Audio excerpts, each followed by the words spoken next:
Hello and welcome to Gardener's World and to a long meadow that has been taken over in some respects. This is a moment in the gardening year when the garden seems to break free and run riot, and the spring garden at least is completely overwhelmed by a sea of billowing cow parsley. Now you can see that as a terrible problem because it is a weed after all, or as something to celebrate, and that's certainly what I do. And yes, all kinds of plants are lost beneath this wave of white. But for the moment, there is this sense of the garden just being free to celebrate the fact of life and spring. And that is more than enough. On today's programme, we catch up with Joe at home as he gets to grips with a plant that has gone through the roof.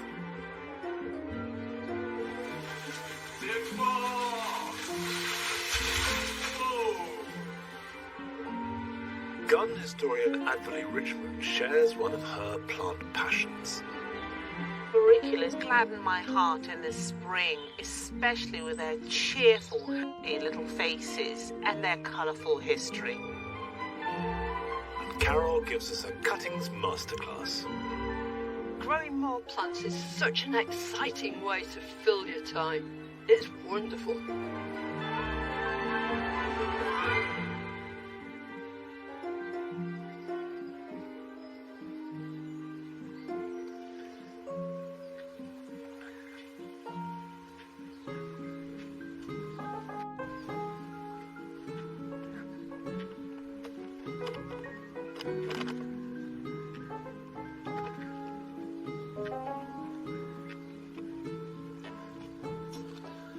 At the moment, the Jewel Garden is dominated by these alliums. This is allium purple sensation.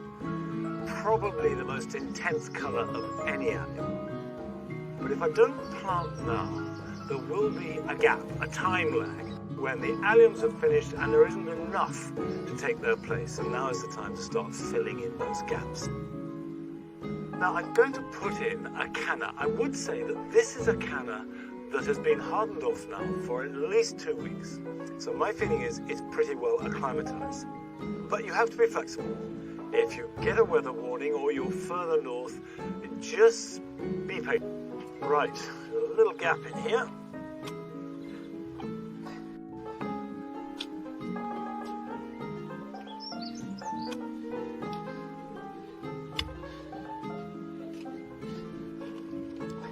This is Canna, Wyoming, and you can see these lovely striped leaves, and then you have the orange flowers. Cannas like lots of moisture and lots of goodness, so if you've got very light soil, sandy or chalky, add masses of compost, and they'll thank you for it. Let's pop this in here. Yeah, that's perfect. And then we'll just pack around it. Push the soil down in. It's a little scruffy because it's had a winter to cope with, but I can clean that up, and as new leaves grow, I can cut off the old ones. Now, I'm going to add this plant to the Jewel Garden this year, and I've never grown it in here before, although I have grown it in the vegetable garden. Because this is chard. This is ruby chard or rhubarb chard, as it's sometimes sold. And it tastes delicious. It's got these red stems and a purpley, coppery, veined leaf.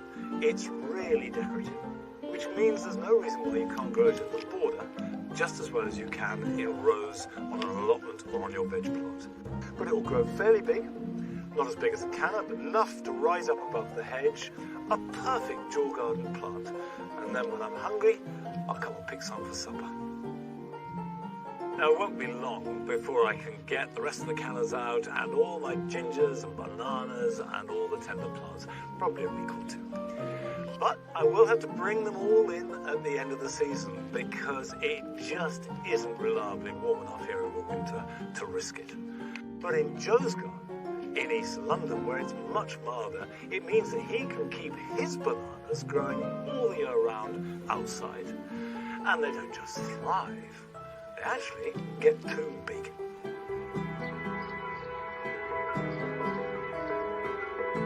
So I planted these bananas 20 years ago. It's Musabash June, it's the hardy banana, and they are absolutely loving the little microclimate I've got in this courtyard space. Now normally you'd have to wrap these trunks through the winter, otherwise they'll just die back into the ground, but they'll reshoot every year. In fact, this is the largest herbaceous perennial in the world. And I've actually had Hackney nanas on it several years. Beautiful fruit. But what that means is that that trunk is now going to die back, so I've got to cut it back. And you can see alongside it, we've already got another little plant that's just coming through. So that trunk, I need to cut back down to the ground. And I also need to lose some of these leaves on the top as well, because they reshoot every year. You get nice fresh leaves up to about 3 meters long. They're so dramatic, they're wonderful. So all this has got to go, but it grows back so quickly that within a few days, literally, you'll see some new growth.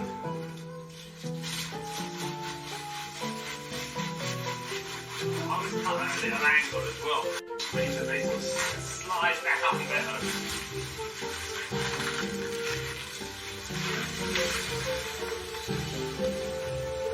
Look at that.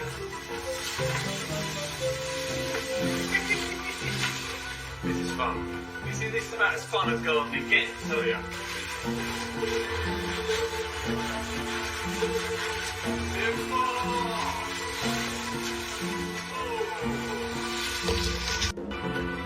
They are the most amazing plants. Seriously dramatic and great fun to grow.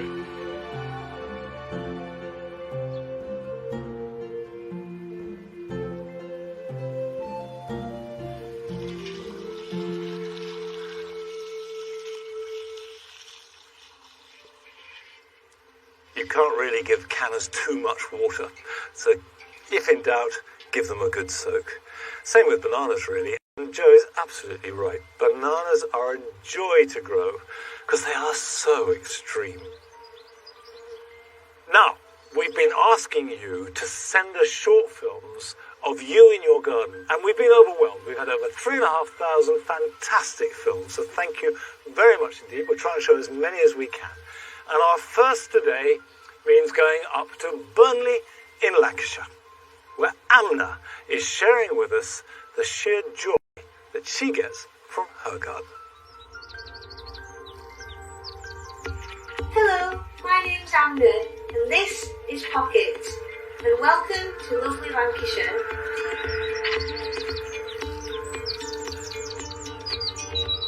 I've been gardening now for about 3 or 4 years, and I really enjoy just playing with colour. I particularly enjoy being able to recycle, repurpose and reuse items in the garden. A great tip that I would like to share with you today is how to make your very own eco-friendly bird feeder. All you need to do is take an orange, scoop out the contents, seed. You can simply fill it with household food such as muesli or breadcrumbs. Always remember to leave fresh drinking water for our feathery friends. Remember, gardening should be fun, full of colour, and above all, make you smile.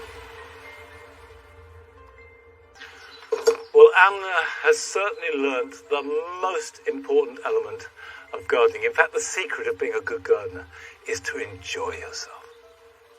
I've got an agapanthus here that's been having too good a time in this pot because it's grown, it's got bigger and bigger, it's got no more room to move, and it's simply cracked the pot that it's in. But I was always taught that the time to repot agapanthus is when it breaks the pot. The meaning behind that is that agapanthus like to be tightly constricted, and that makes them produce more flower in proportion to foliage. And now is a really good time to divide and repot them. Now, if I take the pot here, and you can see it's thoroughly cracked. There you are. That's it. And with any luck, that will be able to be mended in due course. Now, this is a white evergreen agapanthus, and they are a lot less hardy than the herbaceous agapanthus. And the roots are unbelievably solid. That is a complete solid wedge of root. So I'm not going to be able to tease it apart. I'm going to have to cut it. I have brought along an old, very heavy billhook. And I think actually this is what I'm going to need to use, because I'm just going to have to chop it. A sharp spade might do it too. But don't be frightened, you'll not damage the plant. There we go.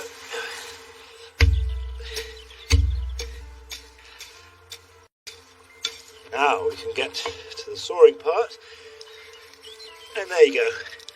Actually, that's worked quite well. Now, I know that that looks pretty dramatic, but I promise you, this is one tough plant, and it can take it.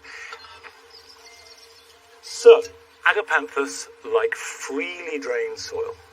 So, a peat-free, bark-based compost with added grit if you've got it, or sharp sand, or perlite, vermiculite. It could even be sort of small stones. And if in doubt, make it grittier than not in wet compost than being a little on the dry side. So, we'll put a little bit in the bottom, and it's actually not going to take much at all.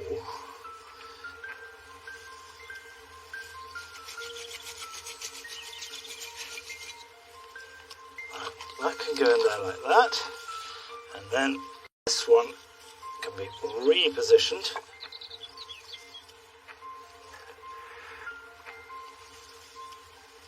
And just tease that round it. That's it. A good rule of thumb for potting on agapanthus is you don't need more than an inch or so of free space around the roots. If you divide your agapanthus and it doesn't flower this year, don't worry, you've done nothing wrong. It simply means that the roots are putting all their energy into growing out and creating foliage, and when they meet the edge of the pot, then they will start to flower in earnest. Now, just because there isn't a lot of compost, and just because they're South African plants, doesn't mean to say they don't need watering. I will water these thoroughly and then feed them once a week or once a fortnight throughout the summer. So we build up a really good root system which will power those flowers.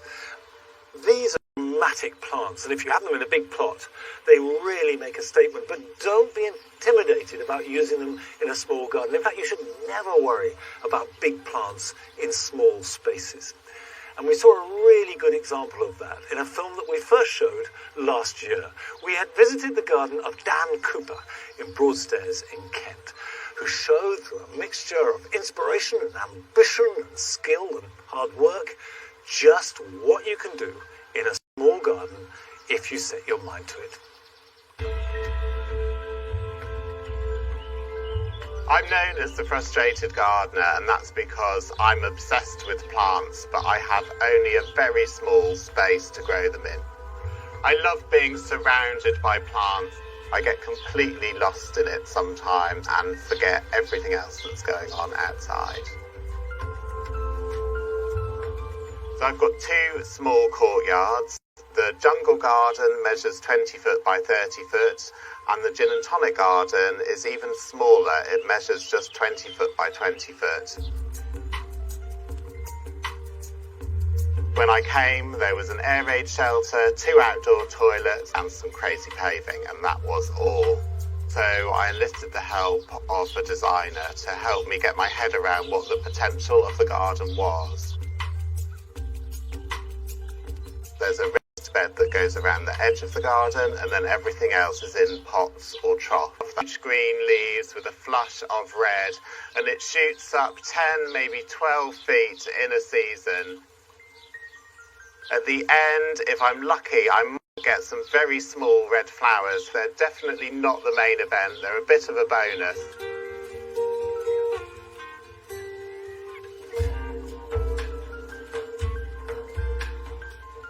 Sometimes plants just work really perfectly together, and I love this dahlia. It's called Nicholas, It's got fantastic flashes of red right there in the middle, and they flame out into yellow and then blend into this beautiful peach on the outside. And I think it's a really exquisite combination of colours, and it picks up this hedychium, which is called Stephen, and it's got these lovely spikes of flowers with beautiful coloured stamens.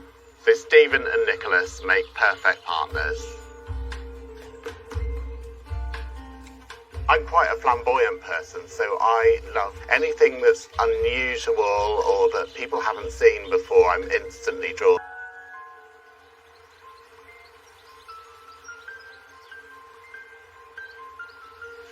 I do agree with every word of that. And there's no reason to have your imagination fettered, even though your space is limited. Now, a plant that is beginning to take over the grass borders in the same way that the cow parsley has taken over the spring garden is this red campion. This will continue flowering for the rest of this month and into June, and I love it. And like cow parsley, this is a wildflower. We never planted it. It's come in and it's welcome. Now, from one of my favourite plants of the moment to a favourite plant of the plant historian, Adverley Richmond. And she made a film about it in her own garden at home.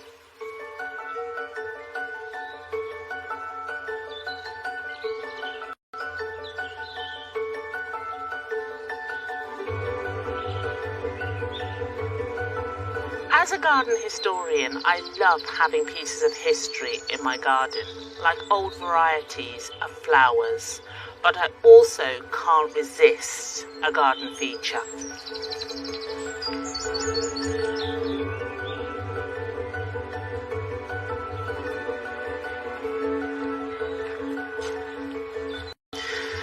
This is an auricular theatre, popular in the 18th and 19th centuries and built especially to display these amazing little plants.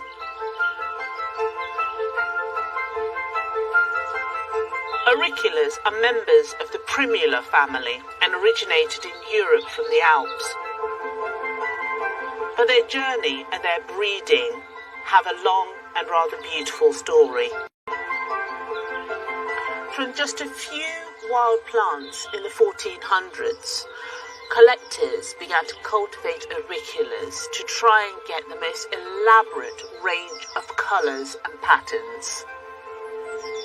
In fact, the term florist was first used in 1623 for these amateur enthusiasts who cultivated these new varieties.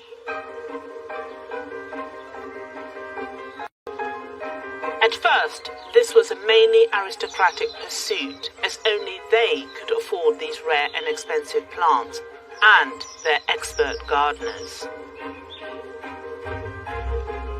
These new plants often had regal names to match, but some were more eccentric. One was named Cock. Auricular theatres enabled these little flowers to be displayed together, often at head height, making the plants easier to admire. But once the Industrial Revolution arrived, these ornate blooms slid down the social ladder. They became popular with working people like weavers and miners, as they were able to grow these little plants on their windowsills, even if they didn't have a garden. New trends were evolving all the time, so doubles and stripes had been in and out of fashion.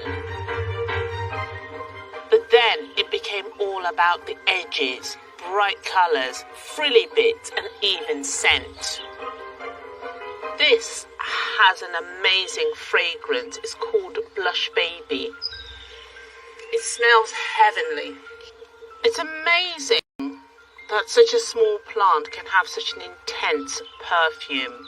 The majority of auriculas don't have a scent, but what I love about them is the intense colouring and the amazing detail. The trends continued with auricular leaves. Most were plain green, but some varieties were cultivated with a flowery coat and fondly known as dusty millers. Dusties don't like getting wet, but many weavers worked from home, a bit like we're all trying to do now, and they were able to nip out and protect them from the weather.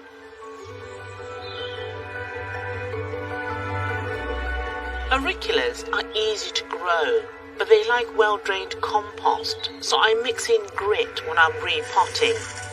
Some people use bark. And do keep them in the shade, because they'll be much happier there.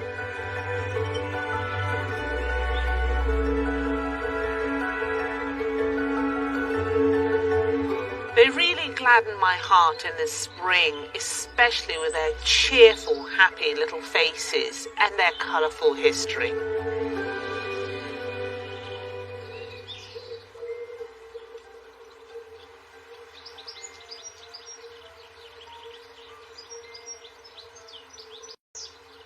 I love auriculas too, and I like the formality of the theatre, but what we have here on this table outside the potting shed is entirely in that spirit. It's a display of plants that are carefully grouped together like a flower arrangement. And we have bulbs in spring, and now the succulents have come out. I appreciate them. But whatever you use and whatever space it is, it does all stem from those auricular theatres. Now, I've got cuttings here, some dahlia cuttings from David Howard, lovely orange dahlia with a dark leaf. And I took them about 3 or 4 weeks ago. And I don't know if you can see, but the roots are starting to appear at the bottom of the pot. And you know that they're ready to move on, either if you can see the roots or you see fresh growth. Now, the thing to do is be quite careful, because the roots will be fragile and there won't be a lot of them. So I'm just going to empty the whole thing out into here, trying not to be too forceful about it. There we go. All those roots are formed. 6 new dahlias. And if I gently tease them apart, there you are. Look at that lovely root system. So I've got a pot, put some compost in, and dahlias like quite rich compost.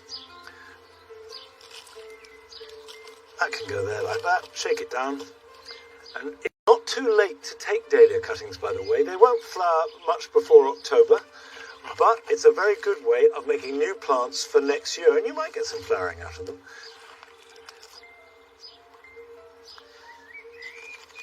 There we go.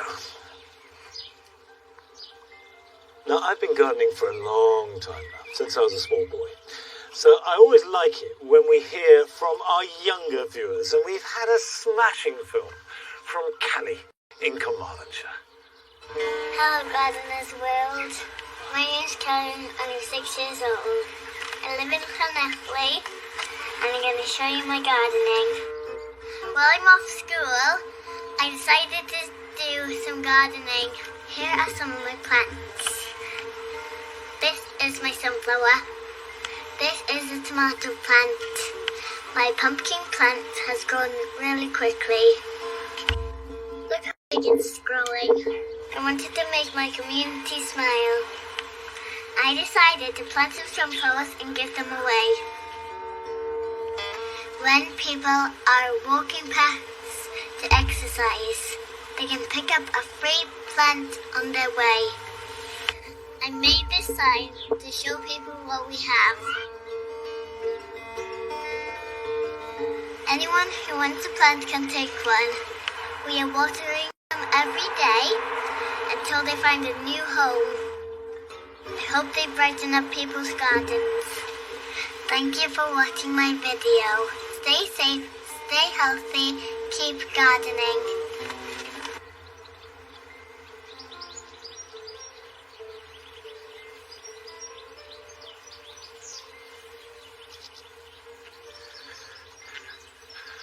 Well, Callie, those are wise words. And thank you very much for sending your film. I loved it. The vegetable garden here at Longmeadow is really important and always has been. Vegetables, I suppose, were my first love with gardening. But it's never the same every year. You just have to go with the weather. Also, with what vegetables you want to eat. And carrots are something that are easy to grow if you get a certain few basic elements right. And the idea for carrots is to have them as part of a rotation if you can. Now, rotation of vegetables is not something to get hung up on. It's simply to avoid a build-up of diseases. And it is quite important that you don't add manure or compost to the ground that you're going to grow carrots in. And if you do find that your carrots are splitting, that's probably as a result of too recent an application of manure or compost. And the only other thing you need to worry about at all is good drainage. Carrots don't like growing in very heavy, wet soil. And rake it to a fine tilth, which basically means removing as many lumps as possible. And then you just sprinkle the seed. And actually, I like to broadcast the carrots in rows. So, effectively, the board is acting like masking tape and blocking off that area. And then you can sprinkle the carrot seed along this strip of soil at the edge. Now, I've got a variety here, which I've never grown before, called Purple Sun. And carrots originally were either sort of shades of white or purple. Now, there are not many seeds in here, which is not a bad thing because when you're growing carrots, you want to grow them as thinly as possible. In an ideal world, they'll be spaced out about an inch or two apart. Right, so that's that one. So that's one variety, which is Purple Sun. I'll just put that there like that. And then the next one, I've got carrot mixed colours. So there will be yellow, purple, orange. And if you've got children, this is a brilliant thing to do because enthusiasm and fun is just as important as growing a prize crop of any kind. And also, if they enjoy growing them, they're much more likely to enjoy eating them too. So for this, to keep the spacing, get another board, put it down next to it, and then flick it over. So now what we have is another strictly weed. And the reason why I grow them like this is because it avoids thinning them. And thinning carrots is always the danger moment. Because carrot fly have an amazing sense of smell. And thinning draws them to them. They lay their eggs on the surface, and then when they hatch out, the larvae eat the roots of the carrot. So I sprinkle them like this, and I don't thin at all. I don't touch them until it's time to harvest. Now, you don't have to have a garden to grow carrots. Carrots grow very well in a container. I did it last year. Make sure it's deep enough for the roots to develop, but just sprinkle them over the surface of some compost, water them, and they will germinate after a few weeks. And keep them well watered. What they do tend to do is dry out a bit in a container, and you'll get a good crop. Right. That's 2 rows sown. You just cover the seed over. I'm going to run my fingers through it, but you can run a rake through it just as easily. Like that. Of course, water them. And if it's very dry, give them another sprinkle. But by and large, carrots find the moisture. They've got deep tap roots. Now, nearly all vegetables are raised from seed, and that's half the magic of it. Taking a tiny seed and raising it to become part of a delicious meal. And that magic never wanes. But there are lots of ways of propagating, particularly when it comes to other parts of the garden. And no one knows more about propagation than our Carol.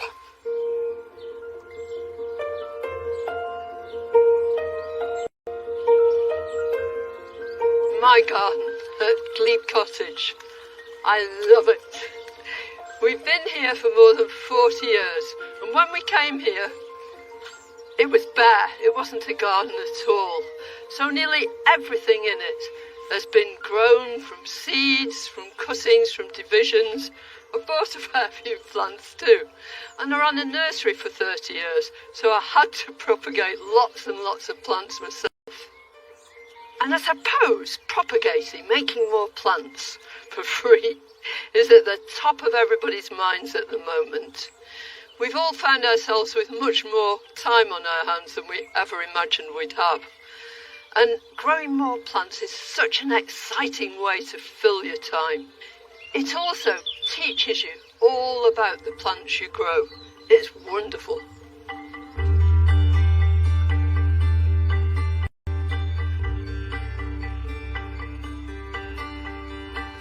Pelargoniums are one of the most straightforward plants to grow. They're an absolute cinch.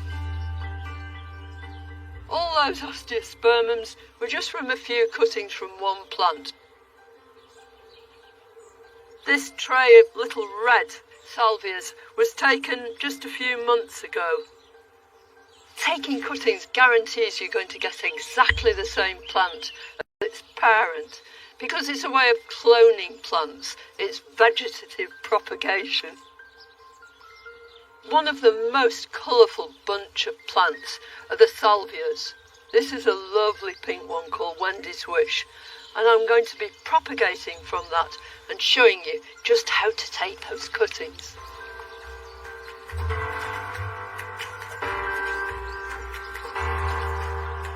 What you want to do is take a sharp knife. You can use secateurs if you're nervous about that. You want to cut right under a leaf node, straight through like that. Always do it first thing in the morning, because that's when your plants are turgid. Those stems are full of moisture, so they won't wilt nearly as quickly. So with this cutting, I'm going to remove these bottom leaves. So the reason to remove these basal leaves is just to make sure you've got a good piece of straight stem with no leaves on there at all. If the leaves go under the compost, then there's a danger they can rot. So they're out of the way, and then what I do, because all plants have got the tendency for apical dominance, which just means that they want to head for the sky. Well, you don't want your cutting to do that. You want it to bush out. So I'm going to take that whole top little shoot out there. So I've got a much shorter cutting. And now I've got to get it into this compost as quickly as I can. I'm using clay pots. They're better for cuttings simply because they're made of earth and the cutting feels much more at home. Also, they let water out of the side of them, so your cutting's never going to sit in stagnant water. But you can use absolutely anything. You can use an old yogurt pot. They'll work anyway. I've got nice gritty compost here. It's a nice open mix. If you haven't got it, try and avoid using garden soil, but at a pinch you can do it like that. Now, I've got my trusty chopstick. Sharpen a stick if you haven't got one. And I'm just making a hole right at the edge of the compost, and then lower that cutting down until those tops. That's really, really important. So you've got all that stem under the ground now that can make lots and lots of root. I'll twist it round and I'll continue to take cuttings from here. So there's a good straight piece. Again, right under a leaf node. Remove those bottom leaves. Nip out the top. Although I have great faith that my cuttings will work, I never really understood how they did it until a very good botanist explained it in simple layman's terms. He said, if you're a mammal, human being, if the sun gets hot, you can move out of the way, buy yourself an ice cream. But if you're a plant, you've got to stay where you are. So plants actually have this facility to change the function of their cells. So what has been a stem cell on this stem can change itself into a root cell. I think that's absolutely brilliant. Try and space them out so that they're not touching one another, and just firm them in gently as you're doing that, and go in for another cutting. And then grab a handful of grit and put it all over the top. Now the reason you use grit is not because I've got shares in a grit quarry as some people think. It's because it does three things. It retains moisture once this is watered.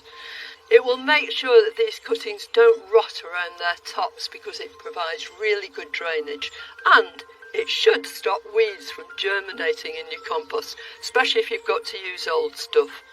There you go, and then you want to get it into a shady place quickly while you water it.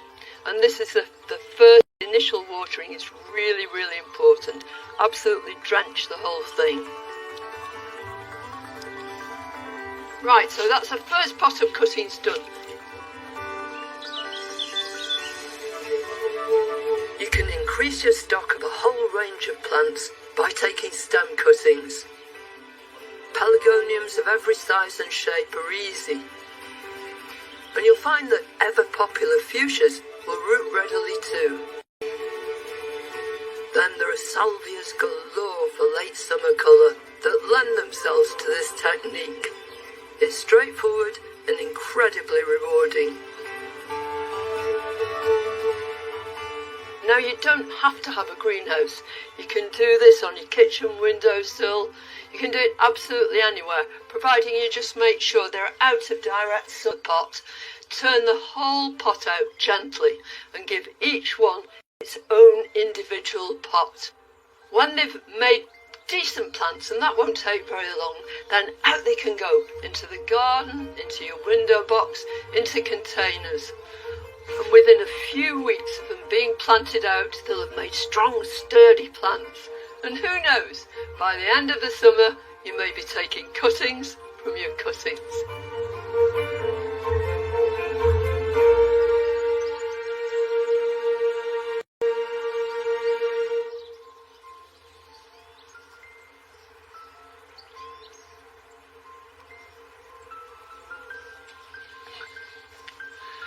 It's really good to have a masterclass showing how simple taking cuttings can be.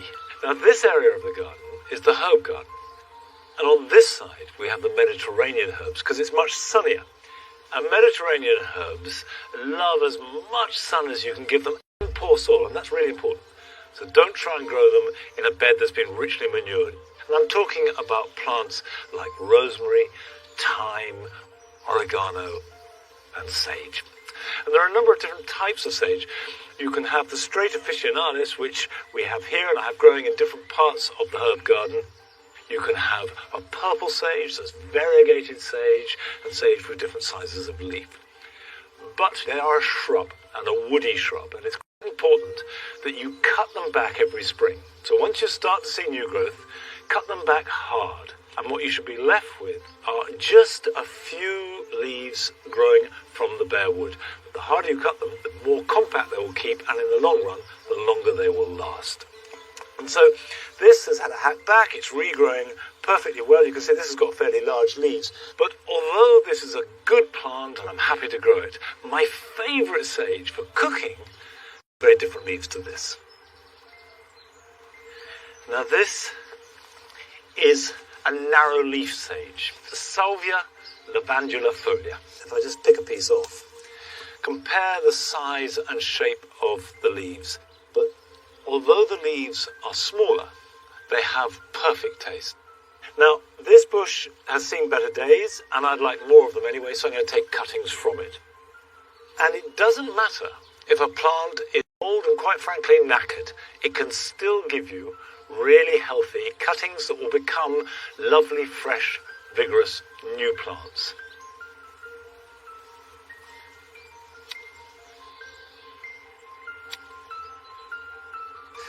Put that in the bag, close it up, that I treat this as something that can't be put off.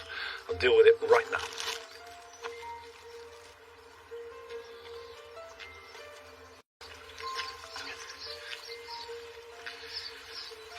Now I have got some terracotta pots, as Carol suggested. I also take cuttings a lot in plastic pots, and as we're all very aware of, we want to reuse plastic, so don't feel that they're not going to work. They will work just as well in plastic.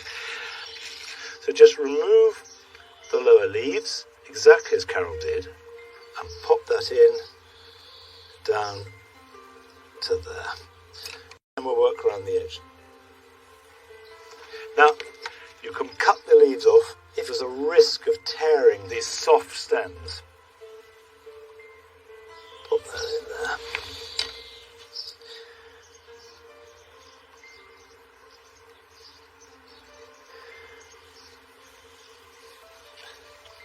some grit over the top of that.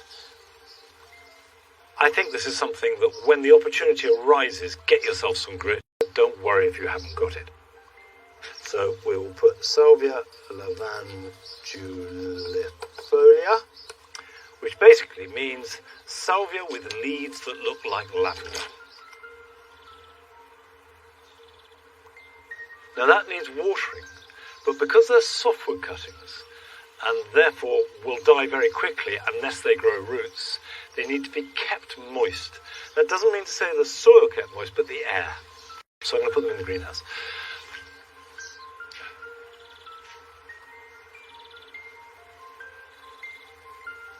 Now, if you don't have a mother plant to take cuttings from, you can still grow sage, or for that matter, any herb at all, because they grow very well from seed.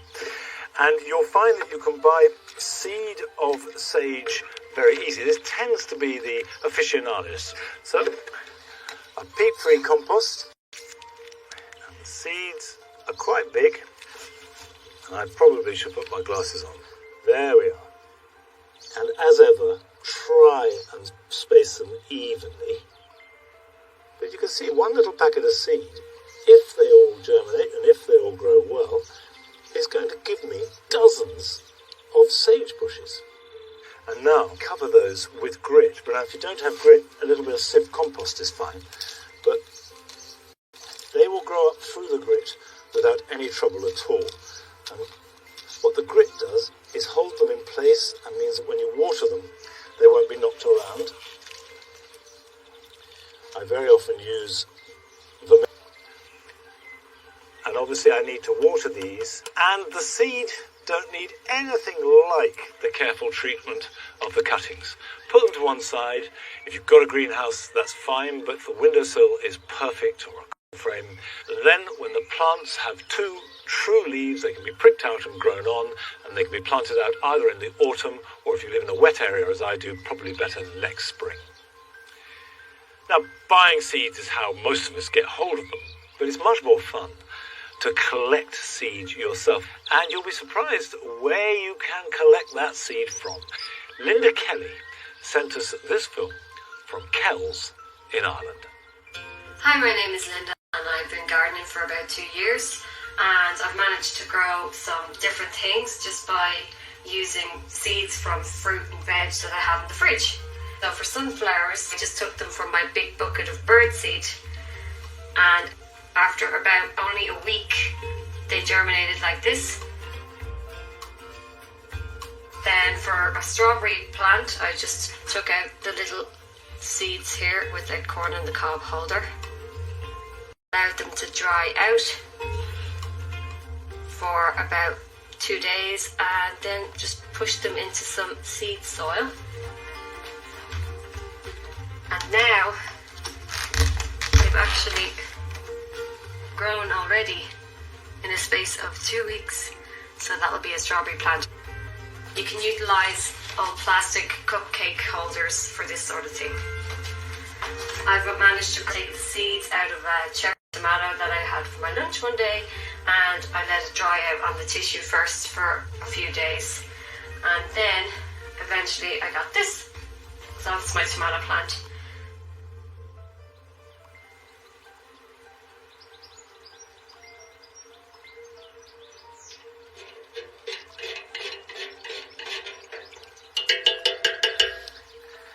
That's completely admirable. In fact, Linda, you make me feel guilty that I don't make more effort to collect seeds.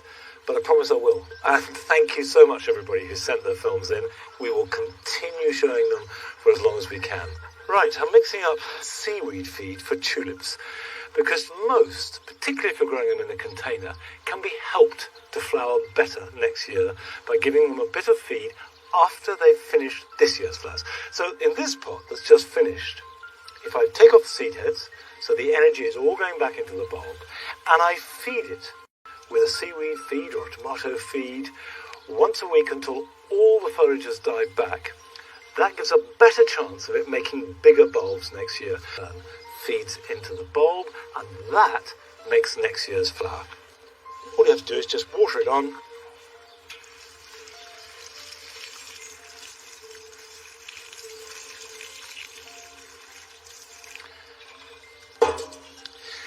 Now, a couple of years ago, we showed a film, Garden belonging to Mike Clifford in Poole in Dorset, and I think it's worth another look because Mike suddenly felt inspired to transform his garden, and it wasn't just your average makeover.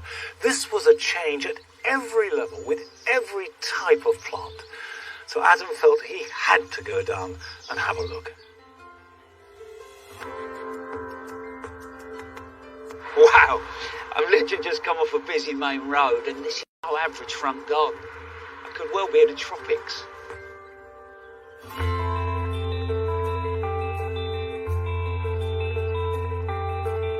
The atmosphere in this garden is absolutely fantastic. You feel like you could be sort of moving through a jungle, and the planting's really dense but detailed sort of beautifully. And I'm looking around and there's plants that I recognise, but also there's so many in here that I don't. It just leaves me really wanting to find out more. The creator of this suburban paradise is Mike Clifford. It's a stunning garden, mate. How did you actually go about designing it? Well, I actually designed it one wet Sunday afternoon on a piece of paper, and I drew out the scale, and I just tried to maximise the space. So the summer house is right in the corner, we've got a potting shed behind, all the borders interlinked so you can't see where you're going. It was just trying to make the best use of space. Yeah, because actually, though it's not a big garden, you can get lost at different points as you move I often through. get lost, yeah. My wife's always searching for me down the garden.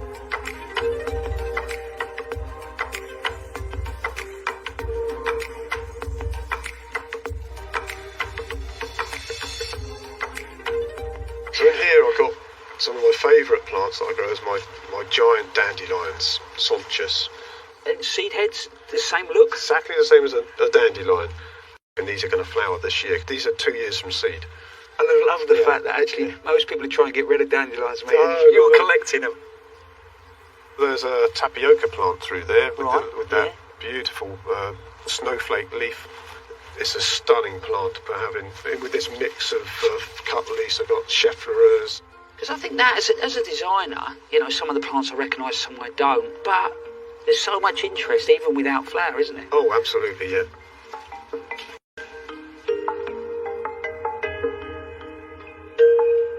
An interesting plant. Brachyglottis rapanda. Wow, that's a mouthful, mate. Absolutely. Can you guess what its common name's called? No, go on, what is it? Bushman's toilet paper.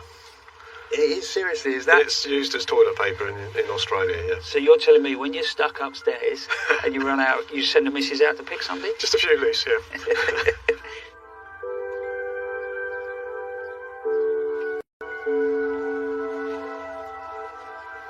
Wow. This feels like you could be eating in here, doesn't it?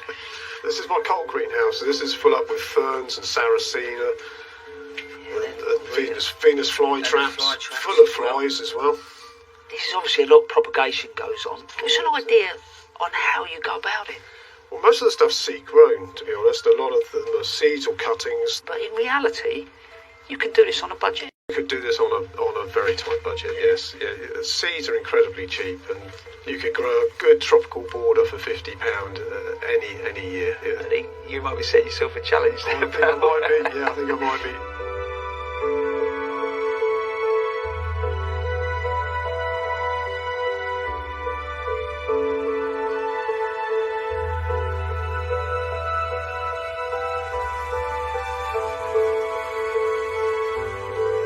Gardeners never cease to amaze me, and I think over the years I've learned to design them, build them and care for them. I feel a bit like a GP. I know a bit about, I suppose a lot of stuff, but you come somewhere like this and he's a specialist, and he's been on this journey and learnt about exotics. I'll be honest with you, it's infectious, and I think for me now, I'm going to go home, I'm going to look at the planting, and maybe I am going to add just a few exotics.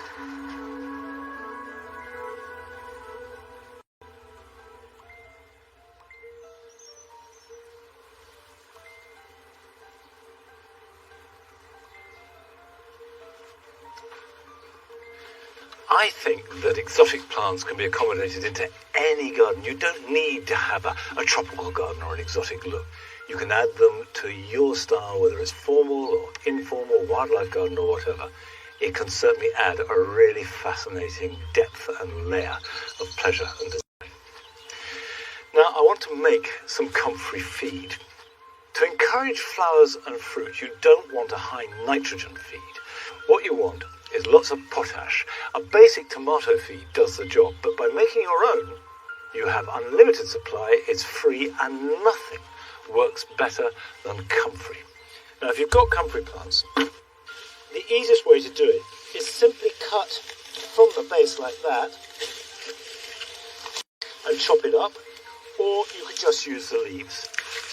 And by the way, even if you don't make a feed, these make a fabulous addition to any compost heap. They really help. So just take the leaves off and then fill a bucket. And by fill, I mean really pack them in till you can't get another leaf in there at all. It's what I would call half full. But when it is full or you run out of leaves, simply take the bucket and then top it up with water and just cover the leaves. Because you're not making the final thing, you're making a concentrate. So this will be a thick brown liquid. You can see that, if I push that down, there's plenty of water in there. Now put that somewhere out of the way, because this plant has an extraordinarily high level of protein in it. And as the protein breaks down, it smells, frankly, disgusting. It is the only bad thing about comfrey feed. So, stick it round the back of a shed, forget about it for 3 weeks, and then you sieve it, and then you put that in a container, and then that's the concentrate that you use for your feed. Well, that's a little job that I do every year at this time of year. But here are some jobs that you can do this weekend.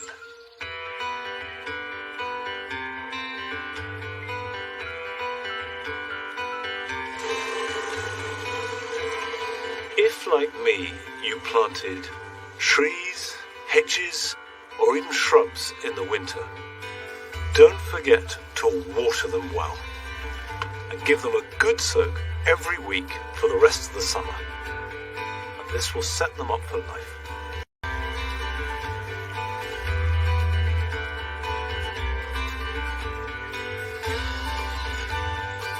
If you have a pond of any size, give it a bit of a spring clean. Remove any dead material or old leaves, but don't discard them straight away. Put them on the edge of the pond, so any dragonfly larvae, frogs or newts can crawl back into the water. Leave it for a couple of days and then take it to the compost heap. Lily beetles have become an increasing problem on all members of the lily and fritillary families. However, they are bright red, so easy to see.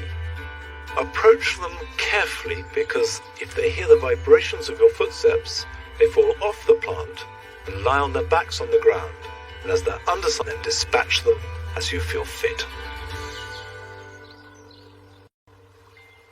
As many of you will know by now, Nigel died earlier this week. He was such an important part of us, the family, of this garden, and I know for many of you he was much loved, and we're all going to miss him very much indeed. Now obviously you can imagine it's been really difficult because of Nigel, and it's been strange not to have him here. But he had a good life, and the best thing we can do is celebrate all the lives of those that we love, whether they are our pets, our friends, our family. And I'm just thankful that I had 12 years of a good friend.